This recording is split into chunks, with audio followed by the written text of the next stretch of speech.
Aye, Shepherd's Pie, greetings from the Philippines. Welcome back to the channel for a walk and a talk on an incredibly hot and sticky day in wonderful Dumaguete, well, Bekong to be precise. Gone back to my old stomping ground. We used to live just round the corner here. No traffic, nice and quiet. I thought I'd do a walk and talk here. So, what I want to talk about is a subject that I have touched on before on the channel. I'm going to touch on it again because it's a subject that affects a lot of people that are planning on coming over here. Because the reality is, I think we all know, the vast majority of single guys that come to the Philippines come for the same reason. The women. They come here for the Filipinas. I don't think that's a great secret. I think we all know that. But the thing is, and the reason I'm talking about it, is they all seem to come with very similar fears. Same sense of trepidation with regards to gold diggers. And they make bold statements about what they're going to do and what they're not going to do. And they've got it all planned out, how it's going to work.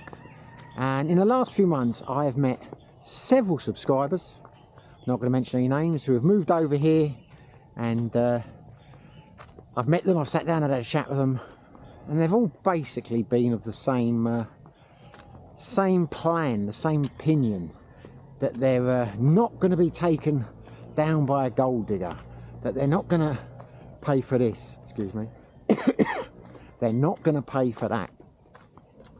They're going to tell the Filipinos straight from the start how it's going to work, and they're not going to budge from that, and that's going to be how it's going to work. And they're not going to build land. They're not going to do all these things. They've got it all worked out in their minds, and there's no way they're going to be taken for a ride by a gold digger. Now, that's what I want to talk about, and I have got some good news and some bad news for you if you are one of those chaps or you're thinking of coming over here. First of all, the good news. The good news is there aren't that many gold diggers over here, and they really are very rare. And just say from the start, when I talk about a gold digger, my mind, my vision or my understanding of a gold digger is someone who is solely after your money. They're either not interested in a relationship, or the relationship is secondary to the financial gain. Basically scammers. I do not consider a Filipino woman who is looking for financial security, someone to give her a better life or to help raise her kids, as a gold digger. I think that's a gold digger at all. When I talk about gold diggers, I am talking about scammers. And if we're talking purely about scammers, there aren't that many of them. And they really are quite easy to avoid. I mean, they tend to congregate on online dating sites. So if you don't go on online dating sites, if you don't get involved in an LDR before you come here, you dramatically reduce the chances of you meeting a gold digger or being scammed by a gold digger. Now, that's not to say for 1 second that all the people on dating sites are scammers. They're not. It's not to say that they're all scammers and LDRs. The vast majority aren't. But the reality is, if you are a scammer and you're looking for vulnerable Westerners to deprive of their hard-earned savings or whatever they've got financially, then you're probably going to go online, aren't you? I mean, that is an easy way to find them. So if you're worried about that, don't go online. Don't take the risk. Another easy way to avoid them is don't let women make the first move. You know, I mean, I've said it before on the channel. You know, if you're of an age, even if you're a handsome man, if you find yourself sitting outside a restaurant, you know, having a coffee or whatever, and a nice young lady comes up, introduces herself, and asks you if you're single, well, that should probably be a warning sign to you, because unless you're Brad Pitt, which I very much doubt you are, then you've got to ask yourself, why is this woman approaching me like this, completely out of the blue? You know, I never take any interest, or I never did in my single days, when women made the first move. Not because I'm, you know, old-fashioned or sexist. I just thought I was under no illusions. You know, I have always liked the thrill of the chase. I've always looked for women that aren't primarily interested in a Western man. But as I say, it's not really something that you need to worry about. There are not that many gold diggers over here. And if you avoid, you know, places or bars or whatever that are notorious for women looking for single Westerners, then it's quite easy to avoid. It's quite easy to avoid that situation. And they really are very few and far between. I have been met by one, what I would call a gold digger or scammer here, when I was in Sikihor. And I worked out in a few days what her game was, and it never went any further than that, you know. So really, you can allay your fears. I know you see the horror stories online, you know, and all the terrible tales about, you know, these poor folks who've been robbed blind. Well, you know, you only get their side of the story. They're bound to exaggerate things, get them off their chest. I feel sorry for these chaps if it happened. Well, it's nice and cool in here. Might not be the best for the camera, but it is nice and cool. You know, they're few and far between. You really don't have to worry about it. You know, just avoid, just take those few steps. Don't go online, make the first move, avoid, shall we say, the cattle markets. That's obviously a euphemism for certain bars and clubs and things. And don't try and punch above your weight too much. Which brings me to my second point, which is probably the most important point. I'm going to hit you with some truth now, and like a wise man once said, you can't handle the truth. You might not be able to handle the truth, and that is the reality. So brace yourself, sit down. You're not that much of a catch. I don't know. It was amazing me how many people come over here and they think that Filipino women are going to throw themselves at them. When they get off the airport, they're going to have guapo this, guapo that. I don't know if that time ever really existed. I don't know if there was an era when it was like that. But I firmly believe that is long gone. Yes, it is much easier to meet women in the Philippines, I would say, than a lot of Asian countries, and certainly much easier, unless you're a multi-millionaire, than it is in the West, okay? But they're not going to be throwing themselves at you. You know, it's not going to be, you're not going to sit there and think, right, eeny, meeny, miny, mo, and then just pick the woman you want. And you need to be aware of that. Because, as I say, it's amazing how many people I meet. They're not going to do this, they're not going to do that. They're not going to pay for this, they're not going to pay for that. But they expect to meet a fantastic woman in a short period of time and live their version of happiness, in the sense that they're going to outline from the start what they're going to do, and the woman's just going to accept it, and she's just going to, you know, carry on and just do whatever he says. Now, because it's amazed me, people sit there with a straight face and tell me that's what's going to happen. They're going to tell her this from the start, they're going to tell her that. I'm not paying for this, I'm not paying for that. And I'm always quite polite when I meet people. I'm always tempted to say, well, why don't you stay single then? You know, I mean, who do you think you are? In the sense that, you know, a lot of people over here make it about money from the very start. I know a lot of, and I'm going to say it's predominantly Americans. It seems to be an American thing. I'm not digging Americans out here. It's amazing how many Americans you meet who are paying their girlfriends an allowance, I don't know, 10,000, 20,000, 30,000 pesos or whatever a month. And it just happens straight from the start. And they'll tell you that as if it's the normal thing to do, that everyone does it.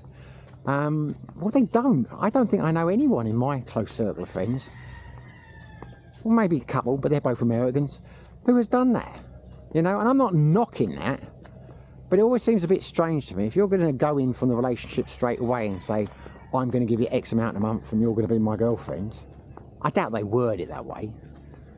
then surely you are making the relationship about money, are you not, from the very start? Now, I've been in Asia a long time now. I've only had one relationship like that, and never again, you know, but it was fair enough. She was working, hello, she had a family to support and all the rest of it, and I wanted to stop working and things, so we agreed an amount that I was going to pay, and I was going to move in with her, and it didn't work out. Yeah, it was for money about the start, even though we probably did love each other. It was about money from the start, and it just became about money, and it was, the money's not enough this month and I need extra money for this, etc. And I will never ever go down that route again. It didn't help the fact that her mother was a right pain in the arse. She was never happy. But anyway, I've spoken about that before.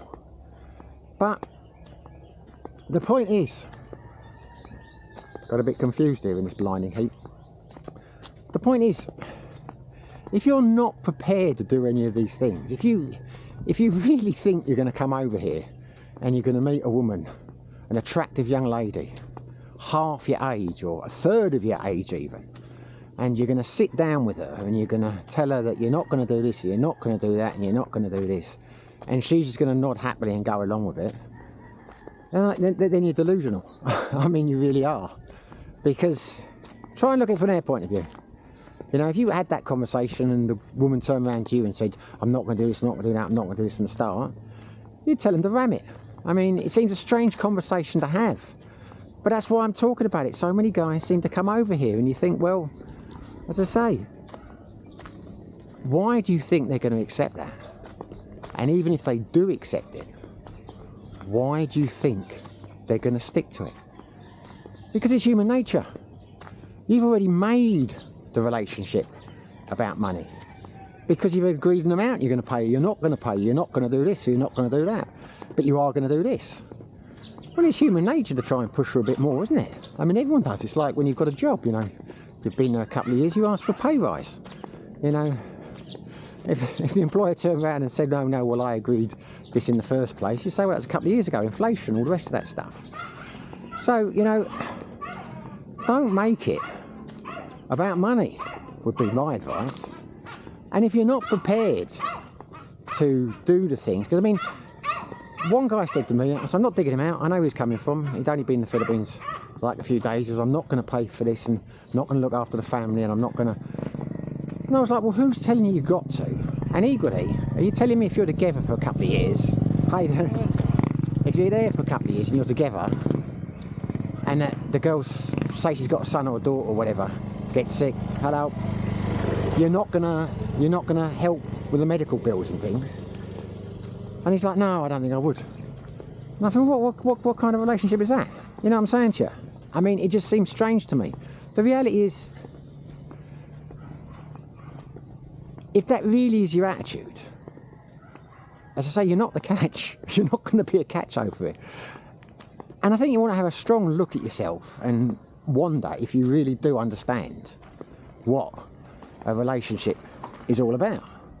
Now, you know, I would never go into a relationship with, you know, someone in the Philippines and say, right, I'm going to pay for this, I'm going to pay for that, I'm going to do that, because to me that would make the relationship about money. Never had that situation with Ellen. But if something was to happen to her daughter or something like that, and you know, and it was a genuine thing, and it would be with Ellen. I mean, she's not like that, but you know, that happened. I would not object to paying. I mean, we've been together a few years, you know what I mean? If her daughter got sick or something like that, you know, I would feel responsible. The idea that, you know, oh, I'm not doing that because it's not my problem, etc. And I think most people would, you know, after time. I mean, not from, you know, straight away from the start. But the point is, what I'm getting at in a roundabout way here is, relationships in the Philippines aren't too different to they are in any Western country. Would you go into a relationship with a woman in the West and after the first couple of dates say, right, I'm going to do this, I'm going to do that, I'm not going to do this, I'm not going to do this, you're going to move in here, we're going to live there, etc. I doubt you would, because I think you know what response you would get. You would be told to ram it. I'm quite sure of that.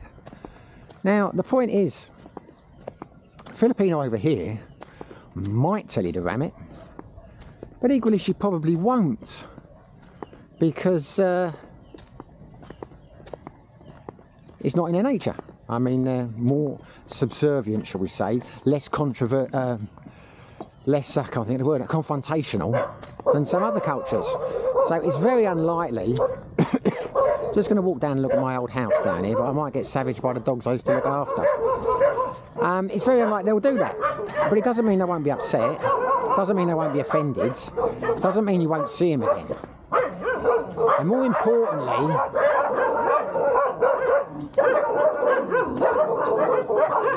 see, when I lived here,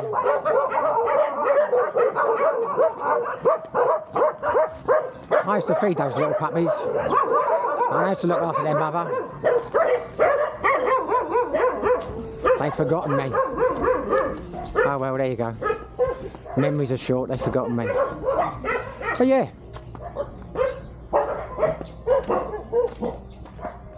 Lost my train of thought again. I may never actually put this video up. This is where I used to live down there. I wonder who's living there now. That's what I'm getting at is, and look at this, I can't even have a look at the house because they've put blue netting over the gate bits. So that was kind of pointless walking down here to see how the house was going. Anyway, there you go. That was a waste of time. But yeah, so she might not argue the toss. She might go along with it. But one thing I learned over the years is there's a thing about women. They try and change you. They do, invariably. They try and change you into the man they want you to be. And invariably the men that don't change, just my observation, no empirical evidence to back this up, the men that don't change, and the ones that stand their ground and argue, they tend to be the relationships that last. They may be the volatile ones where people say, why are they together, they're always arguing. But the ones where the guys do change and do become what the wife wants them to be, hell of a lot of the time, those relationships end. And the explanation the guys often give you that their wives gave me is, you're not the man I fell in love with. So maybe they fell in love with a guy and they changed him. Anyway, I've gone completely off thought here now. The point is, yeah, what I'm saying is,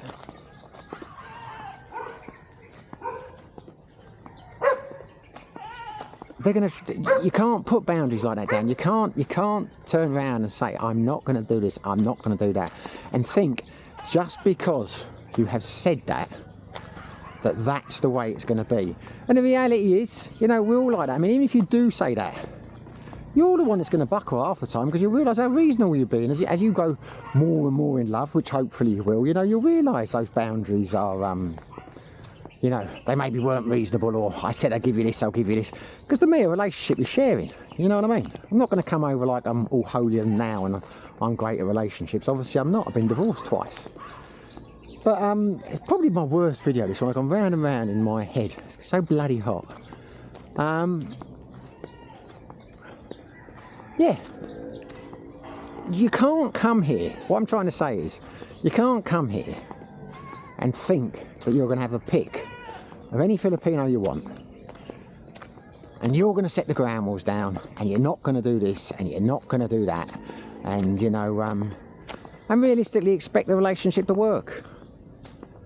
You know, it's just not the way life works. This is not, you know, some, I don't know, I think the word, what you would describe the place. But the good news is, you know, if you come over here and you are reasonable and you are treat your Filipino well and you're a loving partner, the women here tend to be incredibly loyal. You know, they really are. I mean, you'll hear stories about, you know, unfaithful women, but equally you'll get hell of a lot of unfaithful expats. You know, a lot of these Filipinos that, you know, you'll hear the stories of guys say how terrible they were, they took them for this. Guarantee you the guy wasn't a great partner most of the time. You know, that's just, there's two sides to every story. I mean, that is, again, just the reality of life. But, so gold diggers, I tell you now, I've been in Dumaguete now for about 2 years. I don't know any guys who have been shafted, you know, by gold diggers.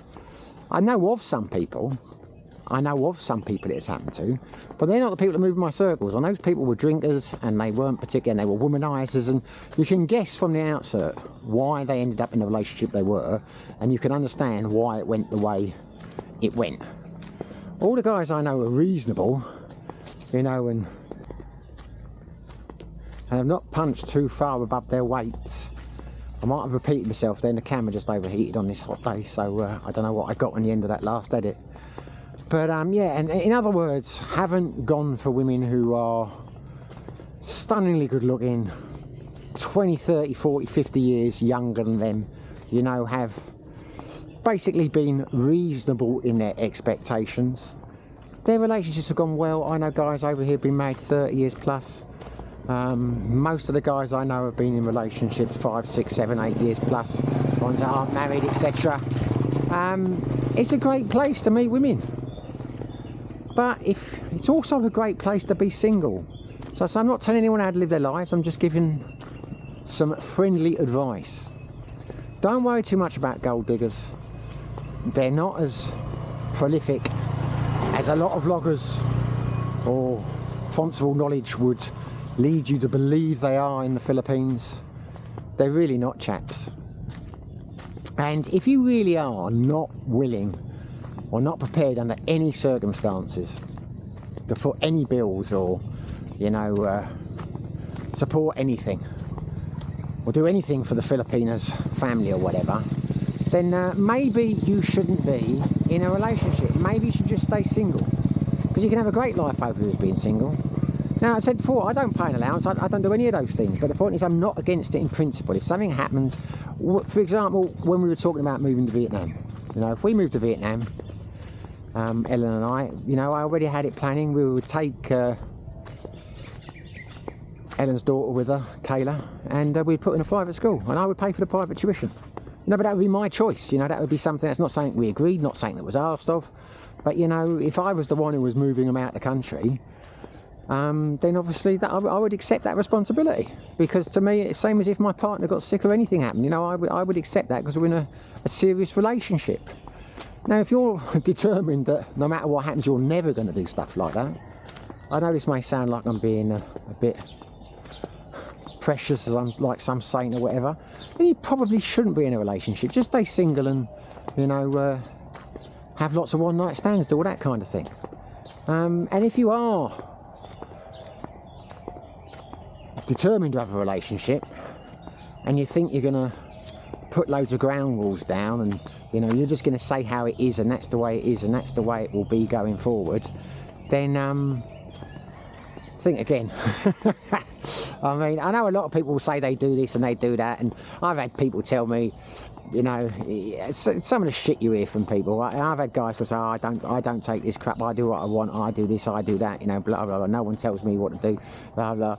They'll be sitting in the bar, they've told you this for weeks, then one day they're late, girlfriend or wife will turn up and start, where have you been, blah, blah, blah. They'll be meek as a lamb, get on the bike and, you know, away they go, you know. A lot of bravado in a place like Dumaguete, a lot of bravado in expat communities, full stop. But yeah, anyway, so I know I've touched on this before, sorry if I'm boring you, but as I say, conversations I've had with people, and I say all fresh off the boat. I had one just before Christmas and he's like, you know, I'm looking for someone, I'm looking for a woman, but I'm not going to do this, and I don't want to be a gold digger, and I want that, and I'm sitting, and this guy was 70. I'm like, and what sort of age woman are you looking for? He's like, oh, I don't know, 25, 30, something like that. Don't really want a woman with a family. I want someone young who hasn't got a family. And I'm like, well, what if she wants kids? Because a lot of Filipinos do. Oh, I don't want to have kids and that. You know, and he's just sitting there thinking, mate, you are delusional. You know, he wasn't particularly wealthy. I mean, I think he had an average state pension and maybe a few savings or whatever. But in his mind, he was going to come here, dictate. You know, just pick the prettiest young Filipino he could find. It was his way or the highway, and he would live happily ever after with her on his terms.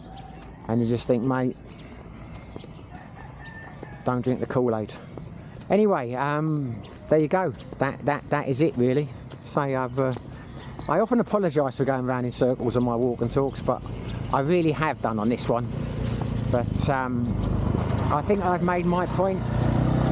It's you've always got to expect the unexpected. when you're in the Philippines. And when I've made a video like this before, some people said, yeah, that's right, you should pay for this, you should pay for that. I never said you should. I never said anything. I said, you know, I'm not telling anyone what to do.